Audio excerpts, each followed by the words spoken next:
Hey, welcome to my channel. This is going to be a little bit different style video because I have notes that I have taken in a current case of 3 victims. I'll show you. I started writing down the facts of the case and I started getting messages. So you can see right up here, it's a lot of chicken scratches, and it is two-sided. We're going to go over these notes, and I'm going to try to do it as quickly as possible because the baby's sleeping. That's why I'm being so quiet. Shh, don't wake up the baby. So make sure that you're subscribed. Ring a ding my bell. Hit the thumbs up. I never know when I'm going to go live, when I'm going to upload a video. I just do it randomly because that's just how I have to do it. So I know I have a lot of new subscribers recently. Thank you and welcome to the squad. I want to kind of give you a little information, I guess, on what I do, how I do it, why I do it, what my channel is before I get into this reading, because I want you to understand what I'm going to explain to you. So, all psychics and psychic mediums are all totally different in the way that they do their readings.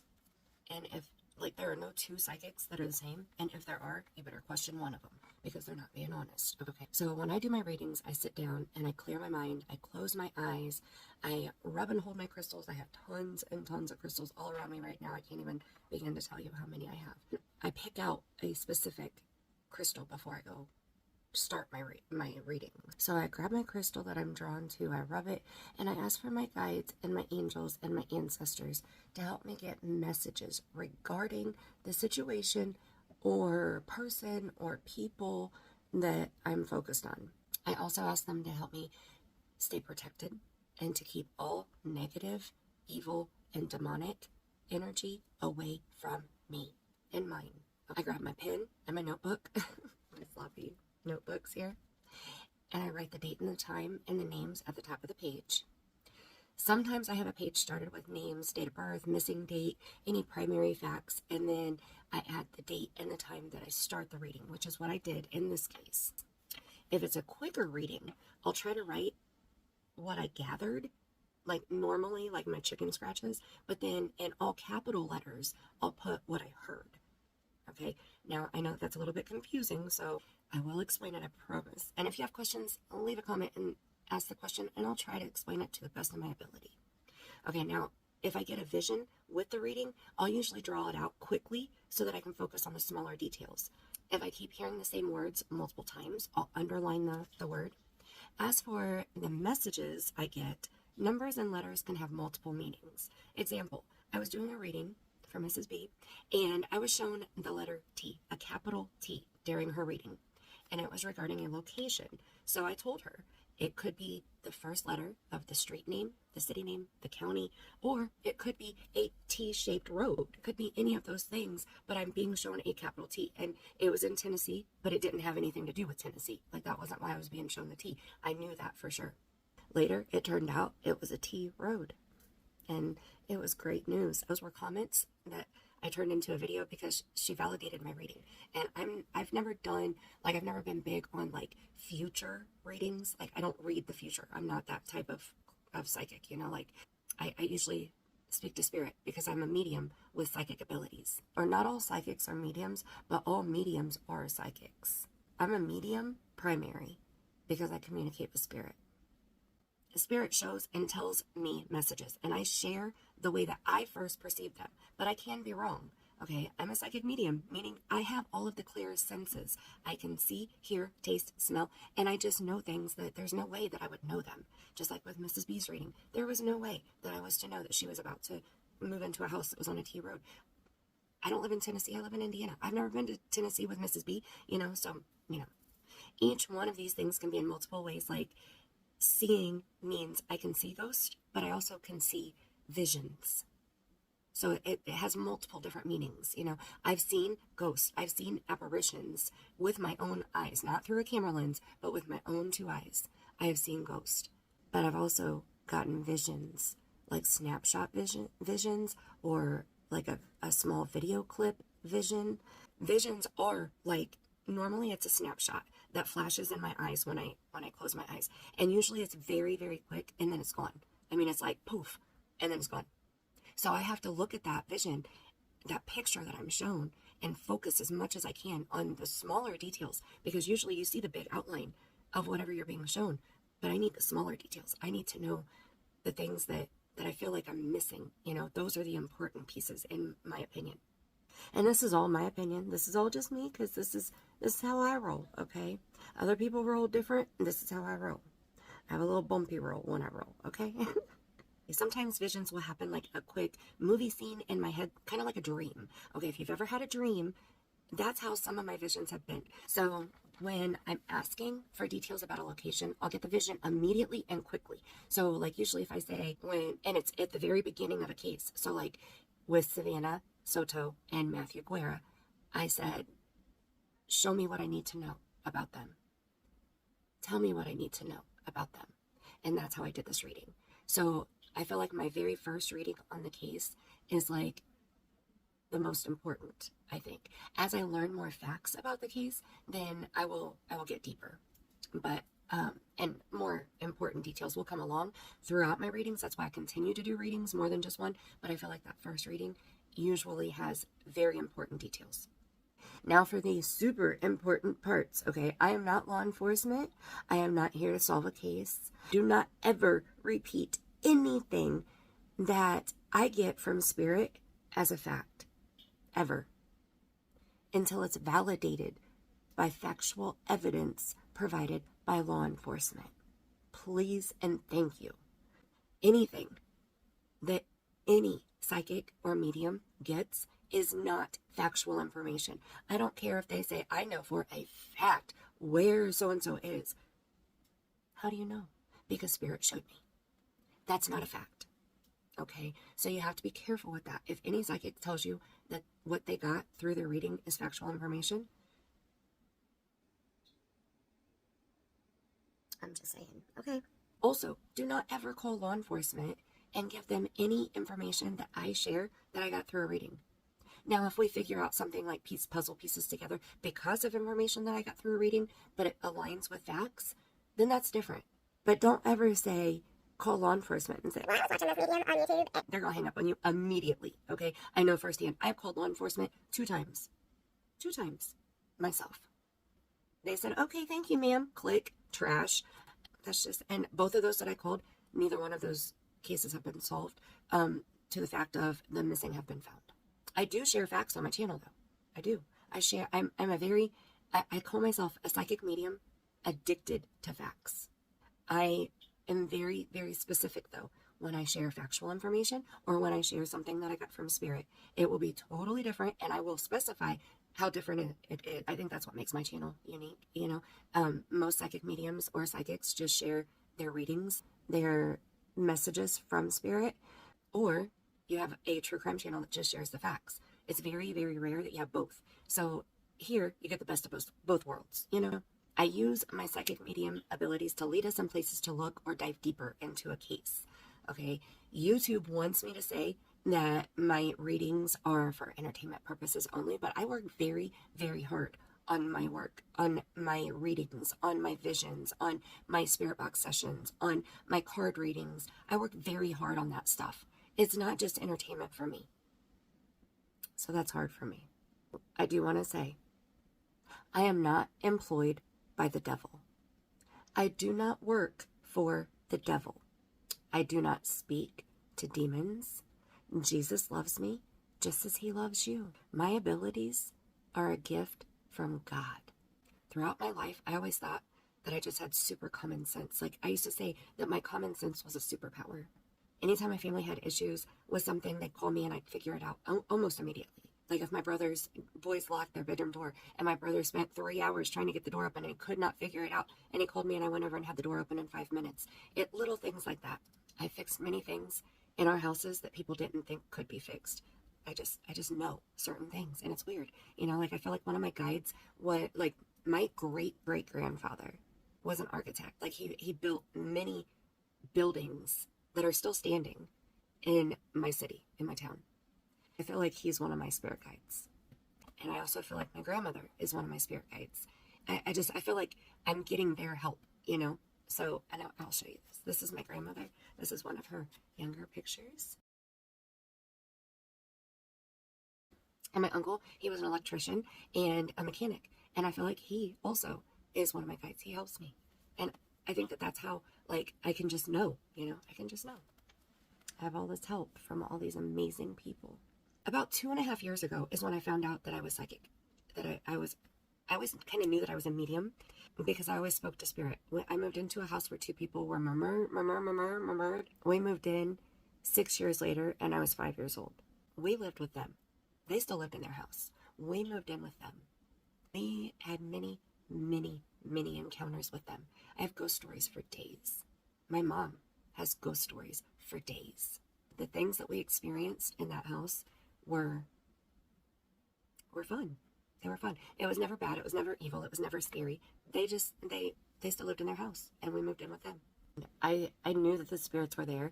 I talked to the spirits. One of my major stories was I was living in the house by myself when I was 22 years old. On the weekend, it was a Saturday morning, I woke up to go to the bathroom and the toilet lid was up, which I always left it up, but the toilet seat was also up. I never lifted the seat. I had no reason to ever lift the seat unless I was cleaning the toilet, but then I'd put it right back down when I was done. So at first when I walked in, I gasped and I stood there and frozen and I was like, oh my gosh, why is the seat up? Because I thought, you know, did a guy come in my house and use my bathroom? But then I was like, that doesn't make any sense. So then I yelled at, his name was Max. I yelled at him and I said, damn it, Max, put the toilet seat down when you're done. That was one of my more recent things that happened. Anyway, I got ghost stories for days. We'll have to talk about that another time. And I also know the situation that happened, the 2 people that were murmured in the house. I know exactly what happened, and I actually have the court documents from one of the 3 that said to have done it. He appealed the decision because he was convicted of one and not the other. So he was convicted of her and not him because of whatever the situation. So I can share that information I'm trying to figure out how to share it without doxing myself completely. So if you want me to do that, let me know. Leave a comment. All right, we're almost done, I promise. And then I'm getting into this reading, okay? Beautiful, beautiful lady that came to me and said, your guides, your ancestors, your angels, they want you to stop using the spirit box. Yes, you're a medium, but you're also a psychic. You can hear them without using your tools. Just close your eyes. The person that came to me and opened a whole new world to me was Mystic Brady. And Mystic Brady has a channel here, and I will leave her link below. Please go make sure that you subscribe to her channel. She is such a beautiful soul, such a beautiful person. She's a teacher. She loves everybody. I mean, she's just amazing, amazing. And I am forever grateful to her for letting me know what my message was for my ancestors, my angels, and my guides.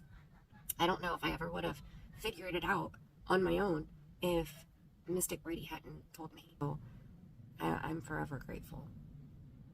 Okay, so God loves me. Jesus loves me. I am protected by the love and light of Jesus Christ. Okay, so as much as people say, oh, if you're talking to mediums, the mediums are just talking to demons. The demons tell them what they want to hear so that they'll keep talking to them, but it ends in blah, blah, blah, blah, blah, blah, blah. That's what I say. Okay, that's what I say. That did kind of seem a little evil, didn't it? Anyway, Jesus loves me. And I love Jesus. He is my protector. He is my guide. I am because of him. Okay? I am because of him. Period. We're almost done here. Anybody that I talk about during my readings, my spirit box sessions, any of my cases that I review, all the people that I speak about are innocent until proven guilty in a court of law. This isn't a courtroom, okay? We ain't no courtroom. I don't got no gavel up here. I don't have on a judge gown, okay? I'm not a judge. I'm not a jury. I am here discussing cases. Period. Okay? Okay. I like to share my opinion, my perception of what I think, what I feel about a case. And I'm allowed to do that. It's my opinion. It's my opinion, and I am damn well entitled to it. Okay? Okay. All right, just as you are allowed your opinion too. And I will. Now, this is my channel. This is my house. Welcome to my house, right? Okay? This is my studio here. This is my brand new studio, okay? See, it says the director is me. Okay. Here in my house, you're allowed to have your own opinion, but you will be respectful about it. You will respect other people that have opinions too, and you will respect me. If you're not, then you'll get booted. And I don't boot people very often. My block list is about like that. Just be respectful. That's all I demand. I'm not even gonna say that that's all I ask. That's all I demand is for you to be respectful to everybody. Not just me, but everybody. Everybody is entitled to their opinion. If you have a different opinion than mine, perfect. Share it. I want to hear your perspective. I'm not saying that I'm right, and I'm not saying that you're wrong. Keep it respectful. Life is too short to argue and have drama. I don't do drama. I don't like drama. I watch drama, but I don't like being involved in drama. Okay? Life is too short to waste time on drama. It's just not for me. Okay? I have way more important things to be doing, and I know you do too. I'm going to keep on going. Okay? And this is true crime that we discuss on my channel, right? And we also discuss paranormal. Both can be very, very triggering. So this is your trigger warning. Okay? I won't do a trigger warning for each sensitive topic that we discuss. It's all sensitive. It can all be triggering to some people. If it's major details like SA or DV, then I may give it a quick warning. This is your trigger warning. Viewer discretion is advised and strongly suggested. I wanted to get that out because I know there are a lot of you that are new, and I'm so happy that you are here. I'm so grateful. Thank you so very much. I am at 8.4K subscribers, a squad strong, okay? Squad strong, like you guys are amazing, amazing. Savanah, Soto, and Matthew Guerra. I'm sure I'm saying that wrong. I am horrible with Spanish, period. Which during my reading, I think I got a Spanish word, and yeah, we'll get there. Okay. So I started writing down the facts, like. Savanah Soto she was an 18-year-old girl who was 41 weeks pregnant. Matthew is her boyfriend. He was 22 years old, and he's the father of that 41-week gestational baby. They lived in Leon Valley in San Antonio, Texas. They were last seen on Friday, December 22nd, 2023. Around 2 p.m. was the last time that Savanah was seen. She was supposed to go to the hospital to be induced at 6:30 p.m. on my daughter's birthday on December 23rd, 2023 at Stone Oak Methodist Hospital, and she didn't show up. They were reported missing on Christmas Day.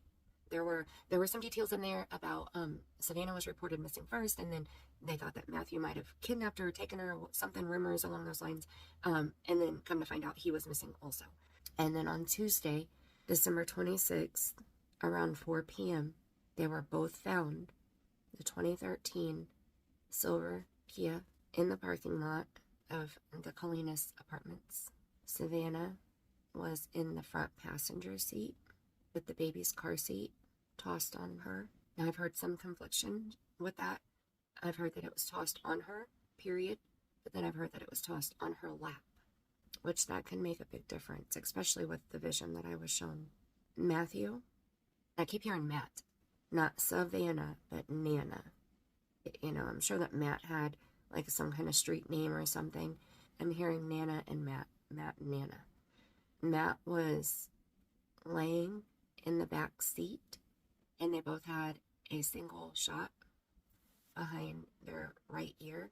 Now, I had pain during my reading. I actually see the green line right there across the forehead, and then the green line on the back of the head.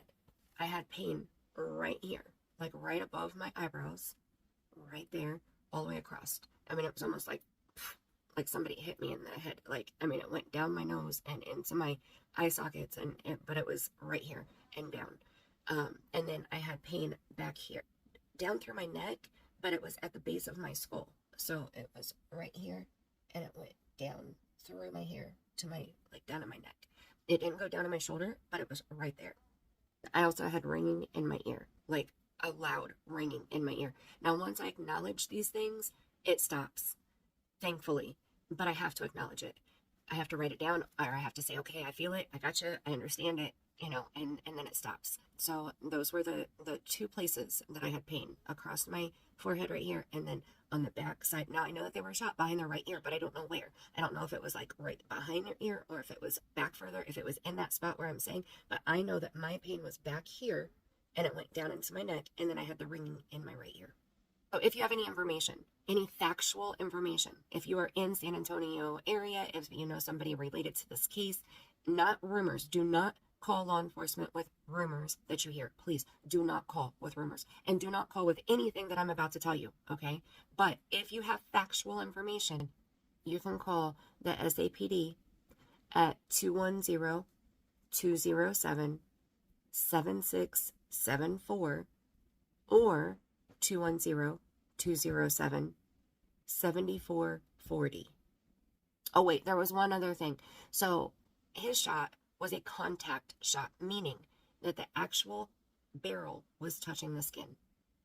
And I keep pointing right here because this is where I felt it, okay? This is where I felt it. It may not be right there, but that's where I felt it. And I don't know if it was his or hers that I was feeling. I drew a shape of a male's face, but I don't know if it was him or her. So let me be clear about that. All I know was it was right back here. In the back. In the back.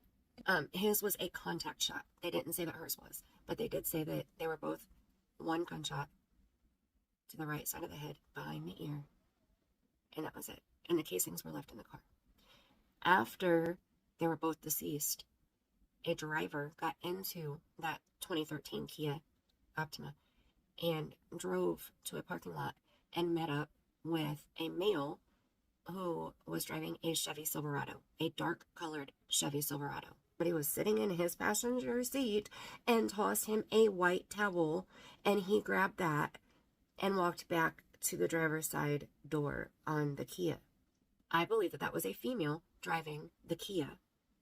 I believe that it was a male that was driving the truck, and I believe the passenger in the Silverado was also a male, because I got that this was a hit. Okay, I kept hearing hit. That's not a word that I use a lot. Like, it would be a murmur case or like that. Like, a hit is not in my vocabulary so much. There was one male that was in charge. Like, he was the OG. Like, he was the power. He was the big dog. He was the baby's awake. He was the one that sat back and didn't get his hands dirty. He just gave orders. There were 3 people involved in the actual murmur. Okay, 2 males and 1 female. In my opinion, this is all in my opinion allegedly, this is from my reading here, okay? In the cleanup of moving the car, Savanah's sister-in-law, Joni Wassel, is the person that was contacted on Facebook and told that they were at the cleanest apartments. She called police, and then she went to those apartments. She got there before the police did. And she said that she opened the door, and she saw Savanah on the front seat, with the car seat tossed on her. And she said that she looked like she was passed out. She didn't want to believe that she was deceased. And then she saw the blood. And Matthew was laying in the back seat. 2 males, 1 female in the actual act. 2 males and 1 female in the cleanup afterwards. I was getting that information. I also heard guns, quick, cleanup, and hit. I heard hit multiple times. I believe Matthew was the target. I believe that it was like a big man situation, like the man in charge, okay, the man, I guess we can call him like the Wizard of Oz. He was the man behind the curtain. The Wizard of Oz ordered this hit, and Matthew was the target. But there's more to that, and I'm going to get to that. I think I know why Savanah was also taken out, and it's disgusting on why, and I'm going to get to that, but that's on the next page, okay? It's kind of like, you know, I'm the big man, I'm the OG, I'm the one with the power. I heard gang, boys, watching and waiting, and last chance before her delivery. Okay, that's what the last chance meant. Footage, there will be footage of Matthew being followed. I believe Matthew was driving the Kia, and they were either being followed or led. And I believe there will be footage of them. I heard my spot. I heard I run this bitch. I heard setup, drugs, bragger, DNA, and DNA I heard multiple times. I underlined that. Setup, I underlined that multiple times. You and yours. Okay, I heard that one a couple different times. I heard I got you. I heard punk ass bitches. I heard on purpose. I heard red versus blue. That one kind of got me because red versus blue. So you can take that as the police are blue and then, you know, the red in the street, so red versus blue. Or I know that gang colors are red and blue, and the Crip and the Blood. So I don't know if it was red versus blue like that, or if it was like street versus law enforcement. I got that Matt was very high, but I think that that was a common state of mind for him. But his reactions were slowed a little bit. The goal was just murmur. Just murmur. They might have taken the money, they might have taken supply, drugs, but there was a trophy that was taken. There was something taken that proved that they did it. I heard stealing, crusties, or custies, or cussies, or something like that. That was really hard for me to understand, but it was stealing, crusties, something along those lines. I don't know if that's a type of drug. I don't know what that means. I'm not even sure the word. I know it was stealing something. I again heard setup. We knew, but too late. No chance. Demands. Quick. Then I heard stash. Last minute. Money. Burned. Dark. The meetup with the Silverado was proof that the job was done. It was like validation. Hey, look, it's done. And I think that the towel that was moved from the Silverado to the driver of the Kia, I think that that was done to wipe down body matter. I think that sorry. I think that she was sitting in the passenger seat and she was shot from the right side. So the left side came out into the driver's seat. So I think that that towel was used to clean that up a little bit, because the girl, I believe it was a girl that was driving that Kia, wanted it wiped up. She didn't want to sit in it. I heard time crunch, loyal, not a game, the game. Now that's very specific. Not a game, the game, or the game. I heard punk, punked. So basically, like, he was a punk and he got punked. Took gun away. I believe they took his gun away from him almost immediately, like right away. Savanah wanted a happy family, but knew that Matthew had his bad boy front that he'd put on. I don't think that he was really a bad boy. I don't think that he was really, like, he had lots of firearms, but I don't think that he would have really ever used them. You know, if that makes sense. Like, he wasn't, like, there's killers, and then there's people that aren't killers. Like, I know I'm not a killer. I could never, ever, ever take a life. Like, I would never point a gun because I could never shoot it. And then I feel like there's people out there that portray themselves as hard, but they aren't shooters either. And I kind of feel like that's who Matthew was. Like, he had a heart. He wasn't stone cold like the Wizard of Oz. Now, this part got very emotional for me, because I believe this was Savanah's energy. I started feeling her come through very, very strong. Told you so, flashy, set up again. I'm telling you, I heard set up so many times. No trust, believe me. And then I heard, this is the hard part. Okay, I'm going to run through this really quick because I'm not going to cry. I heard, went quick, no pain.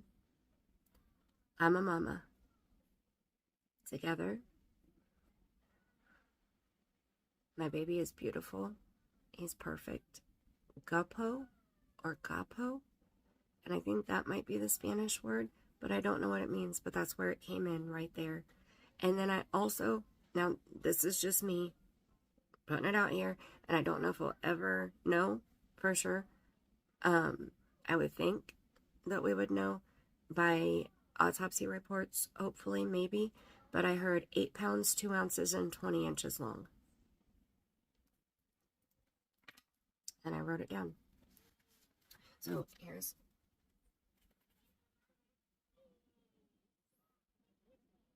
I asked, why was Savanah taken if Matt was the target?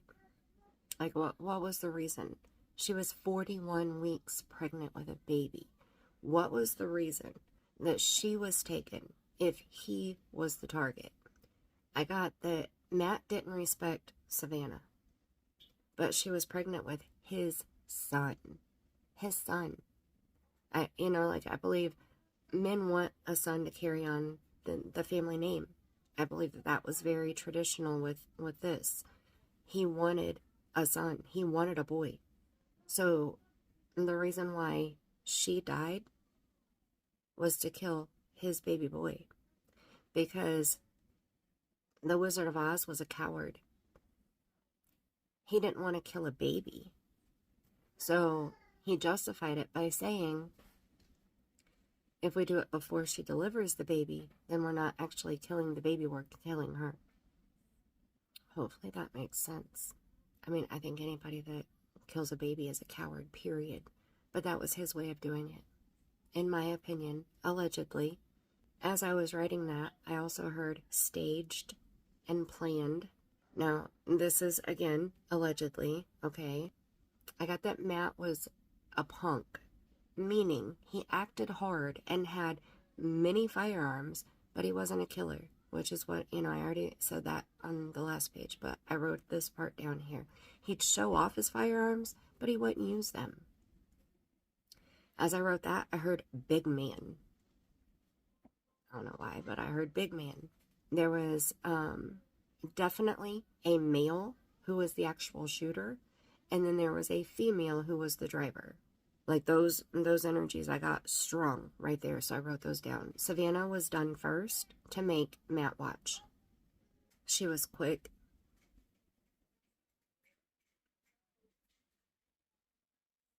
She went quick. There was no pain.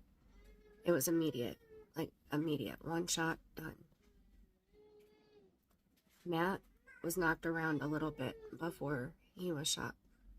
But when he was shot, he went quick also.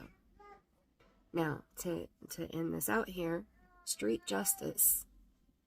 I heard street justice. Now, I feel like this was street justice, but also there is more street justice coming. The main people involved in this need to watch where they're putting their focus, because something is brewing and it's going to blow up big. More people are in danger on both sides of the family, on Matt's side of the family and on Savanah's side of the family. There's something happening behind the scenes, for sure. And I'm going to stop there. We're going to end it there. I did write down a little bit more, but I had conflicting visions. I had 3 visions, but I had 2 conflicting visions. So I have them both written down. They're on my paper, and then I'll probably share that later. But I need to figure out which is which first. I need to know why I was shown 2 different visions. It's about the placement in the car. I will say that the vision that I had of Matt, he was laying on his stomach on the back seat. His left arm was on the floorboard. So like his head would have been behind the passenger seat and his legs would have been behind the driver's seat. Now, I've been wrong before. I could be totally wrong about all of this. And this is all allegedly. Again, I will say it again. This is all allegedly. Do not call law enforcement with any of this information. Do not spread any of this information as fact. If any of this is validated by law enforcement, then I will let you know it's been validated. But as of right now, this is all just allegedly, in my opinion, and YouTube wants me to say for entertainment purposes. I don't see it as entertainment because this was emotionally draining for me to do this reading. So this is my first reading for Savanah Soto and Matthew Guerra. And the baby's name is Fabian. And Savanah and Fabian are together, I believe. Fabian went straight through the light. Like he went straight through. Savanah followed. And Matthew is still here. Matthew is still here wanting justice. I think after justice comes, then Matthew will join them. And I still feel like Savanah is still communicating. Like, you know, she's not like crossed over and never returning, never speaking to mediums, never, you know, giving any signs or anything like that. Okay, I just got that when I said giving signs. As soon as I said that, Savannah's giving her mom signs that she is around. I don't know what, but she's giving her signs that she's around. I was trying to see if she would give me any more than that. But, she's giving her mom signs that she's with her. Her mom's not alone. I feel like, okay, when her mom feels like a hand on her shoulder or like warmth on her back, that's Savanah. That's Savanah letting her know. Okay, so that's all for now. I'm going to end this video right here. I got to go take care of stuff. So thank you so much for watching. Leave your comment below. Let me know what you think about everything that I have said. Have you gotten something different? Did you feel more off of what I did say? Make sure that no matter what you do, we need prayers and positive vibes for both of these families. Both of these families lost a loved one and a baby. No drama, no arguments, no disrespect. Thank you so much for watching. And until next time, I love you bunches. We rise like tall buildings as the chemicals they take us higher. The night's young and it's just begun as she puts her hand in mine. We wanna chase the night, wanna dance to the light, pull stars from the sky. I'm texting back. What's her name? What the fuck am I texting back, bruh? Her name's Savanah. At the bunga bungas.